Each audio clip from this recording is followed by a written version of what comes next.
Esto empieza, esta charla, que es sobre fantasmas en pedacitos. Y empieza con algo que podría ser objetado inmediatamente, echar por tierra hasta... Los fantasmas y los pedacitos, incluso. Claro, hay una vieja discusión entre expertos en fantasmas, que es, ¿qué sucede cuando a un fantasma le cortan la cabeza? Es decir, cuando a la persona que después se va a fantasmar le cortan la cabeza. Ajá. ¿El fantasma de un decapitado va sin cabeza? Eso es una pregunta. O son dos fantasmas, fantasma cabeza. Por un lado va la cabeza, por el lado otro el tipo, etcétera, etcétera. Es una pregunta. Ahora si usted dice, bueno, no existen los fantasmas. Ya está, ¿Qué hacemos? Suspendemos el programa y nos vamos.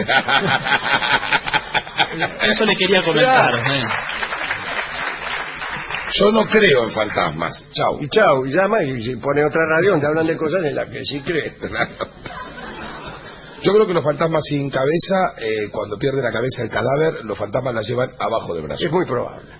Vamos a hacer un catálogo de algunos fantasmas a los que le falta un pedazo. O incluso de pedazos fantasmagóricos. Yo he hecho una humilde contribución a este catálogo, contribución que no figura aquí, desde luego, que era el fantasma de un gitano, un billarista que le llamaban el gitano, y que tenía por costumbre meter la mula cuando jugaba al billar, así que hacía 2, decía 3 y anotaba 7. Claro. Y un día lo sorprendieron en la trampa y el contrincante lo liquidó y le cortó un dedo, el mismo con el que hacía su trampa, Anotando. y lo tiró por ahí. Y el dedo parece que quedó insepulto. Sepultaron al gitano, pero el dedo se lo olvidaron ahí en el... Quedó abajo la mesa. Quedó bajo la mesa y anda en pena el dedo.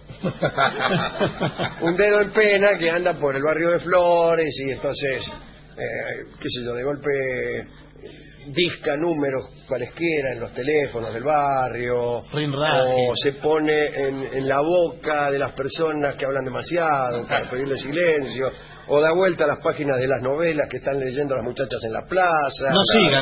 O escribe en la vereda húmeda de Tío Fritz. Claro, exactamente. Declaraciones de amor al revés, etc. Todo lo que hace un dedo, fantasma. Sí.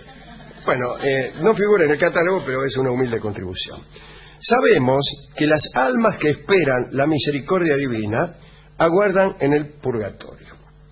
A propósito de estas almas, existe en Roma, no lejos del Vaticano, un museo dedicado a los habitantes del purgatorio. En una pequeña sala, en una vitrina, se conserva un número bastante importante de testimonios de las almitas que esperan en el purgatorio. Allí hay breviarios, hábitos, sotanas, cartas, libros, que tienen cada uno de ellos huellas de mensajes enviados desde el purgatorio. Y hay entre todos estos objetos una manga y un saco, ¿no? Que es la pieza más valiosa de aquel museo. Se remonta al siglo XVIII y es la manga del hábito de la abadesa del monasterio de Todi en Umbría. La manga está marcada por una mano de fuego y recuerda un episodio que sucedió el 2 de noviembre de 1732. En la iglesia del convento se estaba celebrando una misa en sufragio del padre Mancini, un cura muy querido que había muerto hacía poco. Y se suponía estaba en el purgatorio, el tipo, como casi todos nosotros. Ya estaba terminando la misa cuando apareció, ante los ojos aterrorizados de los fieles, una mano envuelta en llamas que agarró el brazo de la abadesa del convento, la madre Chiara Isabella Giornari. Después la mano dio unas volteretas en el aire y se las tomó. Y todos los presentes reconocieron la mano candente como la mano del padre Mancini. Algunos creyeron incluso que merced a las oraciones de los fieles, Mancini había sido liberado del purgatorio y había pasado a agradecer, justo que le estaban haciendo, no sé, una misa, un sufragio ahí, pasó a agradecer.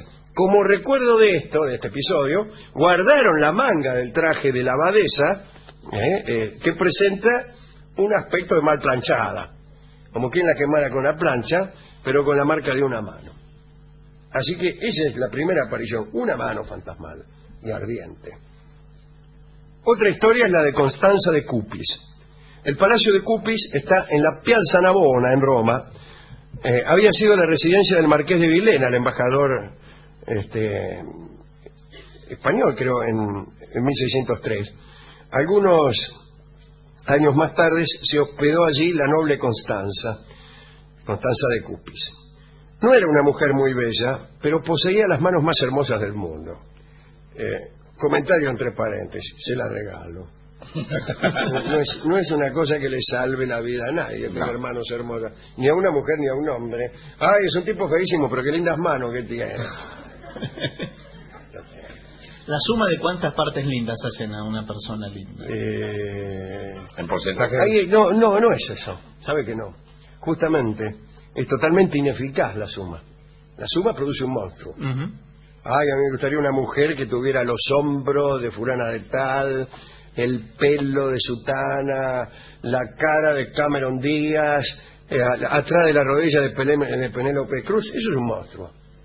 Nadie se enamora de esas creaciones. Uno se enamora de mujeres concretas, claro, contantes y sonantes, que uno se cruza por la calle y tiene nombre, apellido y libreta de enrolamiento. Pero entonces descrea de esa definición, entonces. Pero es que aquí no hay una definición. Se dice que las manos eran muy lindas, pero bueno, no alcanza. Digo que no alcanza. ¿Qué hacemos con eso? Primero porque no hay un efecto sinecdóquico en el amor. La parte por el todo, ¿no? Ay, deme la oreja de fulano del tal. Ando con la oreja de Jennifer López. Y bueno, es lo que quedó de Jennifer. Hubiese sido muy conveniente en el caso que se dedicara a hacer manicura, por ejemplo, que eso sí le hubiese dado... Y le hubiera dado renombre, por cierto. Pero también es cierto que puede ser que a falta de motivos mejores de orgullo, uno esté orgulloso de sus manos. Tal el caso de Constanza, que se sentía muy orgullosa de sus manos.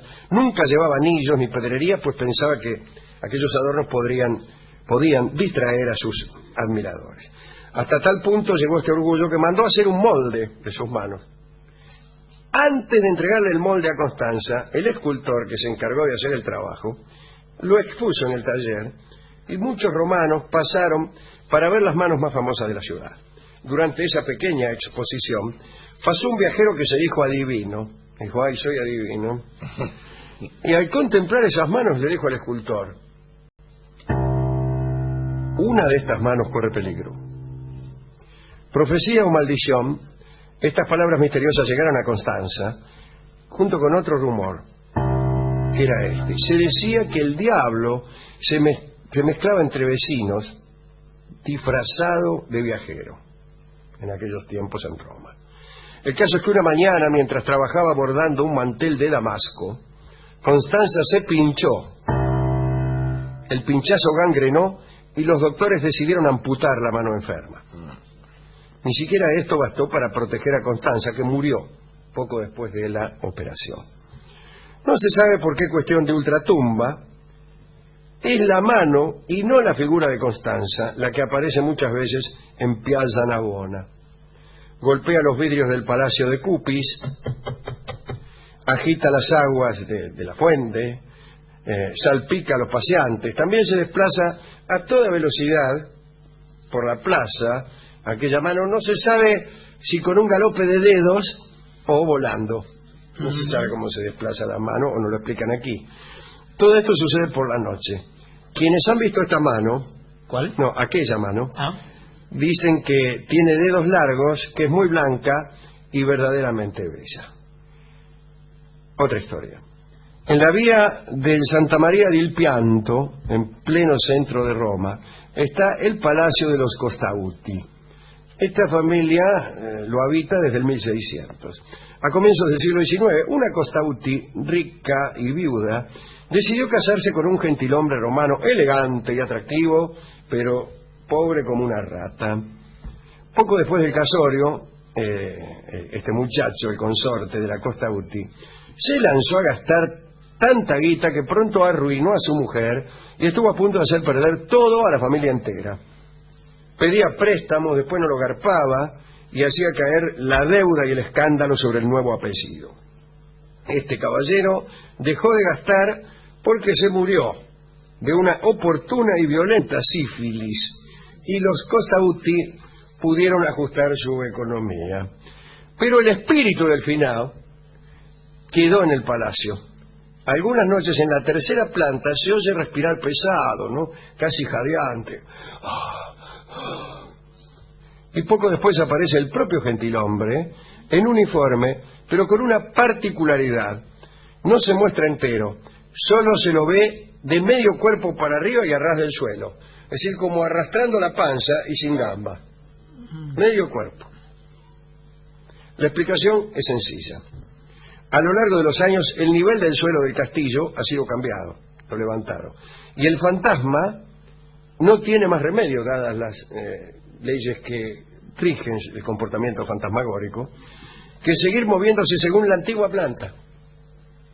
Por eso los fantasmas atraviesan las paredes a veces, porque pasan por donde antes había puertas. Las reformas de albañilería y arquitectónicas, alguna construcción, producen esos milagros de los fantasmas. El fantasma tiene que seguir ateniéndose a sus antiguos recorridos.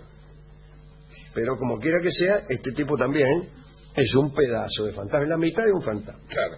Viene con la mitad de sí mismo.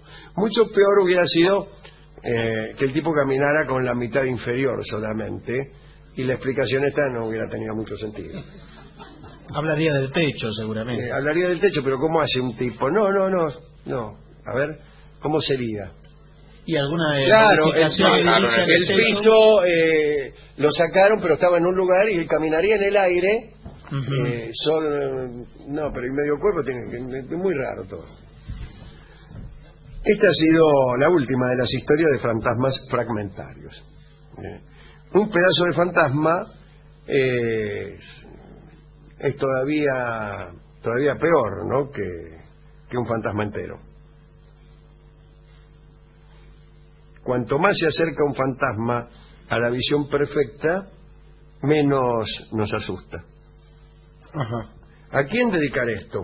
Bueno, se lo dedicamos a la bella mano de Constanza, y lo íbamos a ilustrar con Mano Blanca, en la interpretación de Nelly Umar, pero lo vamos a ilustrar con un noticiero. ¿Un noticiero fantasmal? Un noticiero, Podría ser. No, un noticiero que se atiene a las reglas interiores de las emisoras, que Sí. no tienen mucho que ver con el discurso, con la pertinencia, con la razón y con la poesía, sino con la obra oficial.